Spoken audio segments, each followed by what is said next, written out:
Does God still do miracles, or has he closed up shop?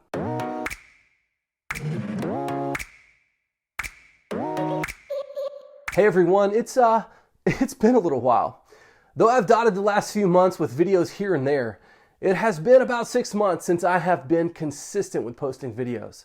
Now the channel has grown a lot during that time. We actually crossed over 1,000 subscribers in early December. 6 months ago, I was at 400 subscribers on YouTube. That means that subscribership has almost tripled since then. Viewership has also grown, with one video topping the 30,000 view mark. I say all of that to say thank you. Thank you for hanging with me. Thank you for subscribing. And thank you for allowing me to be a small part of your walk with Christ. 2021 was one of the most challenging years of my life. As many of you know, I'm an associate pastor at a church in Georgetown, Texas that was founded in 2018. Though many churches have struggled during the last few years due to the pandemic, our church was one of the few exceptions to that trend. From mid-2020 and throughout 2021, our church has grown at an incredible rate. Now, all of that growth meant there was a lot more work to do. A lot more. With great blessing comes great responsibility. We were able to hire 2 additional staff in 2021 and 2 more staff this month for a total of 6 full-time staff members at our church.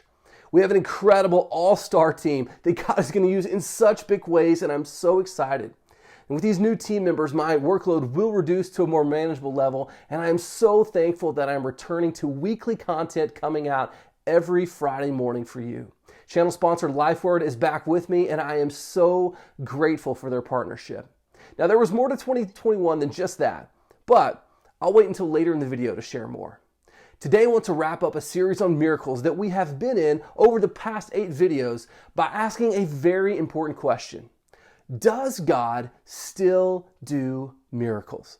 I mean, we've covered miracles in the Bible and even covered the miracles of Exodus in depth, but that was Bible times.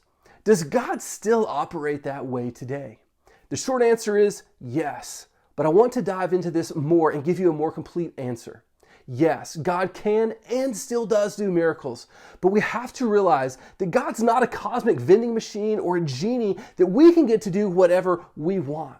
Miracles, even in the Bible, are rare occurrences where God purposely intervenes in human history by going outside the created natural order of things. Like we've covered in previous videos, miracles are not party tricks. They always have the purpose of pointing people not to the miracle, but to the miracle giver.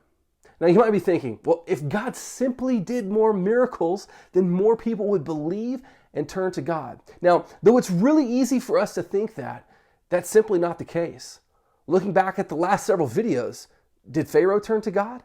Even the Israelites, they faded into doubt once the hype from the miracles that they saw wore off. Jesus told us plainly in Luke 16 that if they, talking about unbelievers, won't listen to Moses and the prophets, they won't be persuaded even if someone raises from the dead. This very same idea was repeated by famous atheist, yes, you heard it right, famous atheist Richard Dawkins. He said that if Jesus appeared in front of him, he would still not believe. Not even miracles will convince those who have convinced themselves to reject God's grace. So, does God still do miracles? Yes, I see no reason biblically to suggest that he stopped. I've heard reports of God working miracles in the lives of others, and I've even experienced miracles in my own life. So yes, I believe God is still a miracle worker. But that's not the real question, is it?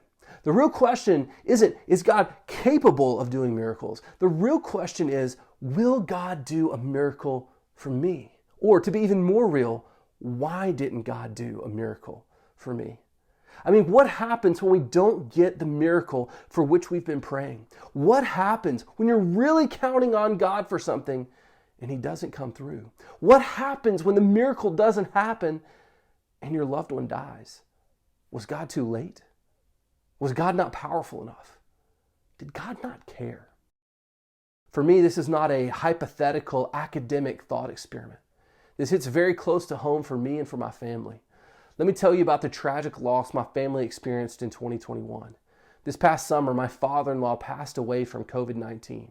He was a good man who loved his family, played with his grandkids daily, and just a few years before, left his hometown to move to a new place to help plant the church here in Central Texas. We prayed really hard for God to do a miracle as his COVID got worse.